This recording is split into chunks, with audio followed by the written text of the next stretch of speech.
کہ یہ کوئی پہلی مرتبہ نہیں ہوا کہ کسی نے یہ بات کہی ہے. یہ وقتاً فوقتاً یہ باتیں لوگ کرتے رہتے ہیں، لیکن میرا اس بات پہ پختہ یقین ہے کہ اس بات کا نتیجہ کوئی نہیں نکلنا.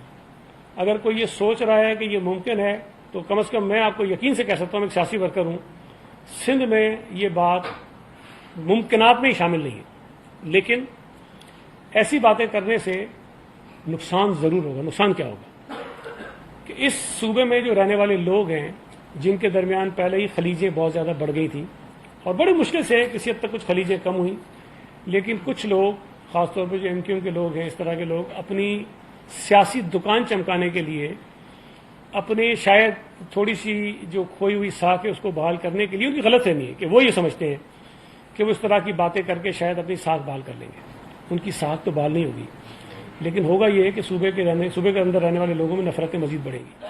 اور میرا یہ خیال ہے کہ اس وقت اس ملک کو ضرورت یہ ہے کہ کم از کم جو ہماری پوری پاکستانی قوم ہے اس میں اس قسم کی خلیجیں پیدا نہ کریں، اور ان خلیجوں کو اگر کہیں ہیں تو اس کو پر کرنے کی کوشش کریں. اس قسم کے بیانات سے سوائے نقصانات کے کچھ نہیں ہوگا. میں ہمیشہ ایک بات کہتا ہوں اپنی کہ کوئی ایسا کام جس کے ہونے کے 1% بھی امکان ہونا تو بندہ وہ کام کرنے کی کوشش کر لے. ایک ایسا کام جس کا ہونے کا بالکل امکان نہیں ہے اور وہ بات کر کے آپ اس کو نقصان ہی اٹھائیں گے تو نہیں کرنا چاہیے.